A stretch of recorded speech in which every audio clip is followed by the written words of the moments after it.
Saudara-saudara, sekarang kita membahas tentang neraca. Mungkin saudara-saudara akan bingung kenapa ada neraca, kenapa ada neraca saldo, kenapa ada neraca saldo setelah disesuaikan, kenapa juga ada namanya neraca lajur. Jadi perbedaan-perbedaannya ini, neraca saldo itu neraca yang belum disesuaikan atau neraca yang dibuat setelah buku besar.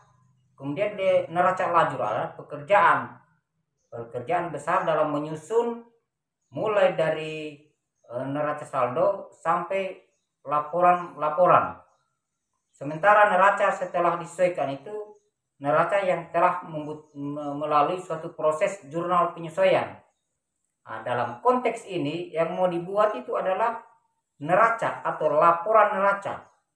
Laporan neraca ini dibuat akhir periode atau 31 Desember setiap tahun kalender.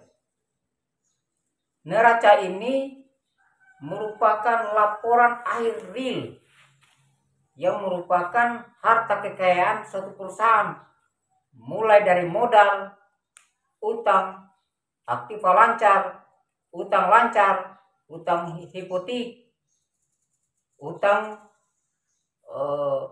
jangka panjang, kemudian aktiva tetap.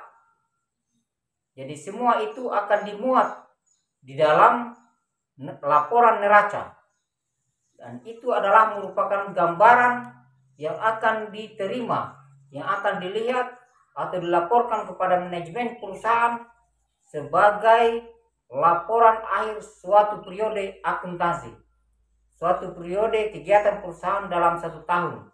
Dan laporan ini juga dibutuhkan di dalam pelaporan pajak. Walaupun di dalam kolom pelaporan pajak itu ada namanya SPT tahunan, di sana ada kolom pengisian.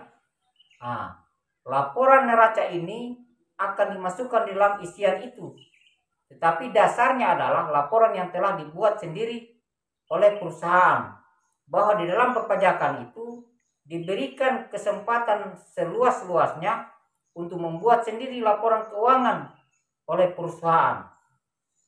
Dan kalau ini sudah dilakukan, maka bagaimanapun pihak perpajakan itu akan melihat sejauh mana laporan ini kebenarannya, tetapi tidak terlalu jauh karena memang diberi kesempatan untuk mengolah sendiri laporan-laporannya.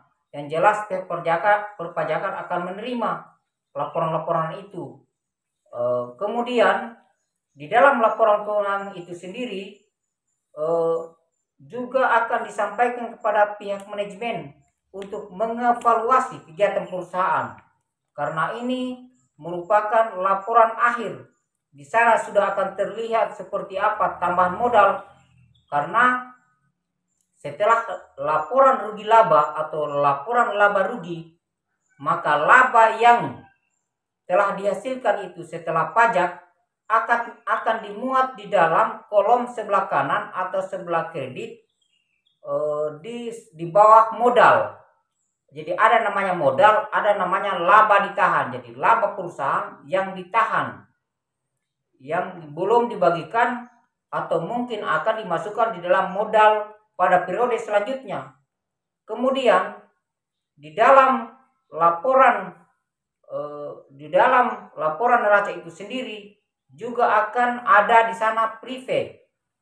Juga akan ada prive yang akan mengurangi jumlah modal di dalam perusahaan itu, atau jumlah laba ditahan yang ada dalam atau yang dihasilkan oleh perusahaan. Tetapi secara umum prive itu akan dimasukkan di dalam laporan perubahan modal. Kadang-kadang seperti itu, sehingga perusahaan tidak perlu lagi memasukkannya di dalam neraca, sehingga di dalam neraca itu hanya akan tertulis laba ditahan ataupun modal perusahaan yang merupakan modal-modal sebelumnya, yang merupakan modal real perusahaan setelah suatu periode akuntansi. Jadi ini laporan neraca ini sangat penting diketahui, sangat penting dibuat untuk mengevaluasi, untuk melihat, untuk mengontrol, untuk mereview jalannya perusahaan, dan sebagai dasar untuk periode selanjutnya, sebagai dasar untuk pengembangan perusahaan di masa yang akan datang. Sekian.